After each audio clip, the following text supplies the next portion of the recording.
Who am I? Many famous people have been quoted as saying something along the following lines. You are what you repeatedly do, or you are what you attract, or you are the sum of the average of the 5 closest people in your life. And I find it quite interesting when you pause to look at that and figure out, many people have said this, you are what you constantly attract or repeatedly do.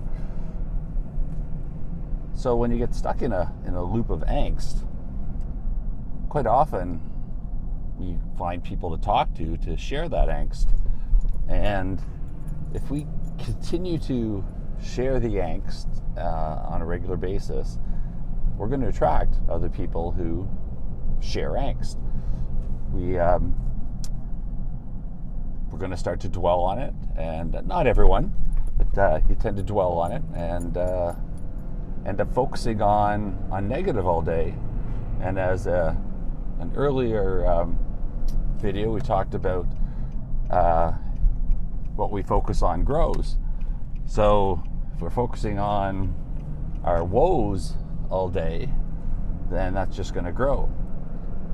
So my challenge is, when you're going through crappy times, you don't want to become what you're thinking at that time. And it's important to have friends to share with, but our friends aren't trained to help us get through these times of woe and angst.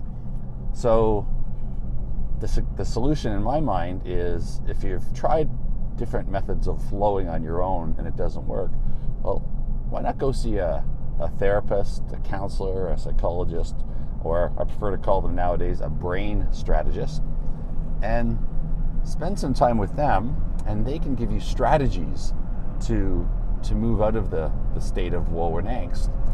And then you start becoming more like the people you hang out with, which is, okay, well, my brain strategist is a positive person, knows I can get through this, knows I'm not alone. And next thing you know, you start changing your habits, and you may have to make the conscious decision to only spend so much time with those people in your life that have a lot of woe and angst, to allow you time to heal psychologically, and give your brain a chance to, beat down a new path that has a better view of the world, and not when you're focusing on crap all day, you'll see crap. What you look for in life, you find.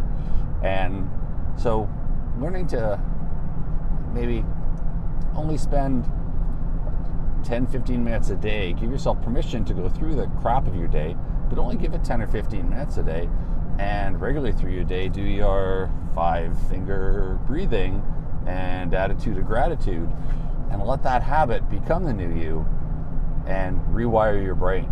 It really is that simple. And I think that's why it's so hard for some people to believe that, really, I'm stuck feeling so crappy, and you're telling me just lift my hand up and breathe 5 things, think of something grateful for, or count my blessings. Well, yeah, what's it going to hurt to give that a shot? It's what are you doing now that's working better than that? So today, as part of who am I, I'm off to the run walk for women's mental health, and I'm walking a 5K walk with a bunch of colleagues that worked with at Cameron Heights, and to keep raising awareness with people that are positive and making a difference about mental health. There's my preference to call it brain health, and focusing on, we can find ways to help people understand this reaction in our brain to stress. Stress doesn't exist, last video. To our need to survive and reproduce, the fight or flight response. And exercise is one of the best ways out there, except when you're stuck in a state of angst or depression. You don't want to exercise, but you can get yourself to it with time and practice and little steps, and be forgiving of yourself if you don't exercise on one day, and don't throw everything away just because it didn't work one day. So look forward to seeing a bunch of people today, and a fantastic day, blue sky, sun shining, and focusing on, this is just something that we're going through as people right now, and we can get past it by redefining who you are, by hanging around with positive people and working towards solutions instead of focusing on our woes or angst all day. Have a beautiful Mother's Day, everyone, and that's all for now.